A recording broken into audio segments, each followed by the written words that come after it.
안녕하세요 선배님들, 어디 가서 아는 척하기 위해 공부하는 허석사입니다. 전기차에 관심이 있는 분들이라면 SiC 전력 반도체라는 걸 들어보신 적 있으실 겁니다. 전기차 수요가 늘어감에 따라 SiC 전력 반도체의 수요도 함께 증가할 것으로 보기 때문이죠. 그런데 SiC는 뭐고 전력 반도체는 또 뭔지 감이 잘 안 오긴 합니다. 그래서 오늘은 SiC 전력 반도체는 무엇이고 왜 전기차 수요가 늘어나면 SiC 전력 반도체가 함께 주목받는지 아는 척 해보겠습니다. 우선 SiC가 무엇인지부터 알아보면 실리콘 카바이드를 나타내는 단어로 실리콘과 탄소로 이루어진 화합물 반도체이죠. 기존의 실리콘 반도체에 비해 높은 전압과 온도, 주파수에서도 동작할 수 있어서 차세대 전력 반도체로 주목받고 있습니다. 반도체는 전류의 흐름을 제어할 수 있는 전자 부품이라 할 수 있습니다. 반도체라 하는 이유도 전류가 잘 흐르는 도체와 전류가 거의 흐르지 않는 부도체의 중간 성질을 가진 물질이기 때문이죠. 반도체 중 가장 많이 쓰이고 있는 것이 실리콘 반도체입니다. 최고의 반도체라 할 수는 없지만 여러 가지 장점이 있기 때문이죠. 첫 번째는 실리콘의 밴드갭이 전자 흐름을 제어하기에 이상적입니다.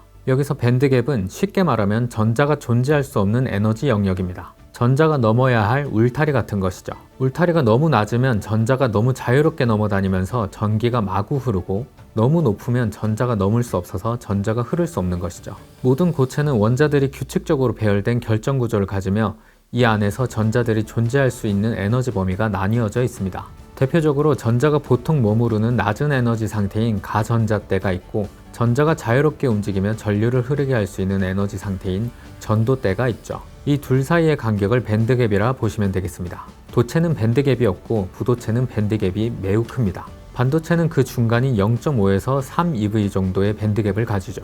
밴드갭이 작으면 전자가 쉽게 전도대로 올라가 전류를 흐르게 할 수 있고 너무 크면 전자가 이동할 수 없어서 절연체가 됩니다. 반도체는 적당한 밴드갭을 가지고 있어서 외부 제어에 따라 스위치처럼 작동하는 거죠. 실리콘의 밴드갭은 1.1eV로 적당한 수준이라 반도체로 쓰기에 적합하죠. 두 번째는 지구상에 풍부하게 존재합니다. 실리콘은 지구 지각에서 산소 다음으로 많은 원소입니다. 이산화규소인 모래에서 추출할 수 있어서 원재료 확보가 쉽고 그런 만큼 가격도 저렴하죠. 여기에 더해 실리콘은 열을 가하면 자연스럽게 절연막을 형성합니다. 또한 가공성도 좋고 대량 생산에 유리하죠. 하지만 이렇게 좋은 실리콘 반도체에도 한계가 있습니다. 150도씨 이하에서는 안정적으로 작동하지만 이보다 높은 온도에서는 성능 저하가 일어날 수 있는 거죠. 그런데 전기차를 비롯하여 고속철도, 전투기, 로켓, 위성, 우주선 등 고온, 고압, 고전력의 극한 환경에서도 작동하는 반도체가 필요합니다. 실리콘 반도체가 1.1eV의 밴드갭을 가지는 반면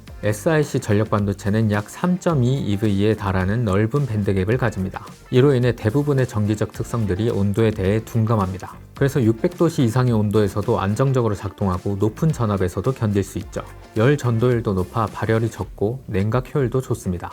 이런 물리적 특성은 전력 소자의 성능 향상과 함께 방열판의 크기를 줄이거나 쿨러나 팬의 크기를 줄일 수 있게 시스템의 무게나 부피를 줄일 수 있게 합니다. 더 작은 크기로 동일한 출력을 낼 수 있는 거죠. 전력 반도체라 부르는 이유를 알아보면 일반 반도체는 전기 신호를 제어하거나 저장하는 역할을 합니다. 그래서 스마트폰이나 컴퓨터 같은 곳에 많이 쓰이죠.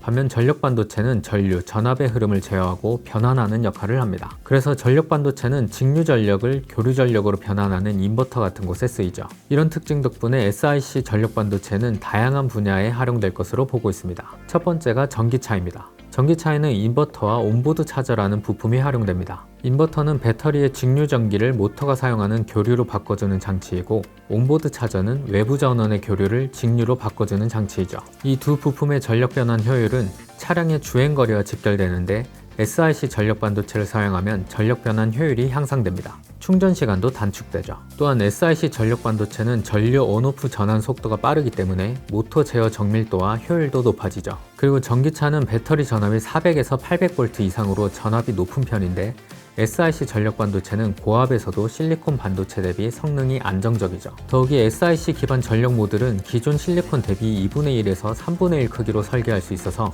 차량 전체의 무게를 줄이고 공간 활용도도 좋아지죠. 요약하자면 에너지 효율이 높아지고 소형화할 수 있다는 장점으로 인해 전기차에서 SiC 전력 반도체 사용이 늘어나는 것이죠. 두 번째는 신재생 에너지 분야입니다. 태양광, 풍력 등 신재생 에너지는 실외에 설치돼 고온, 습기, 먼지, 전기적 과부하에 노출될 수 있는데 이런 부분에 SiC 전력 반도체가 장점을 가지고 태양광 인버터나 풍력 발전기에도 SiC 소재를 적용하면 변환 효율도 높아지고 장비의 크기를 줄일 수 있어서 설치나 유지관리 비용도 줄일 수 있죠. 이외에도 고온 고전력 환경의 산업용 장비나 수십만 볼트의 전력 제어는 물론 진동, 충격, 온도차를 버텨야 하는 고속철도, 고온과 진공의 방사선까지 있는 극한 환경 그 자체를 할 수 있는 우주 환경에서까지 활용 가능성이 넓죠. 우주 방사선은 양성자가 80에서 90%를 차지하는데 한국전기연구원이 한국원자력연구원이 보유한 가속기 시설의 고에너지 양성자를 활용하여 SiC 전력반도체 소자의 방사선 내성을 평가할 수 있는 기술을 개발하기도 했죠. 하지만 아직 SiC 전력반도체를 상용화하는 데는 해결해야 할 과제들이 있습니다. 가장 대표적인 것이 제조 비용이 높다는 것이죠. SiC 웨이퍼는 실리콘 대비 5배에서 10배가량 비쌉니다. 높은 온도에서 성장시켜야 하고 SiC 결정은 불순물과 결함이 생기기 쉬워 수율이 낮고 공정도 복잡한 데다 가공이 어렵다 보니 고가의 장비가 필요하죠. 거기에 더해 고전압, 고온 등 극한 환경에 견딜 수 있는 절연 패키지, 방열 기술, 회로 설계도 함께 고도화되어야 합니다. 또한 실리콘 기반 소자는 오랜 기간 검증을 거친 반면 SiC는 내구성에 대한 데이터가 아직 부족한 상황입니다. 그래서 키스트, 에트리, 한국전기연구원, 한국재료연구원 등 많은 연구기관에서 신뢰도 평가를 위한 기술을 개발하고 있기도 하죠.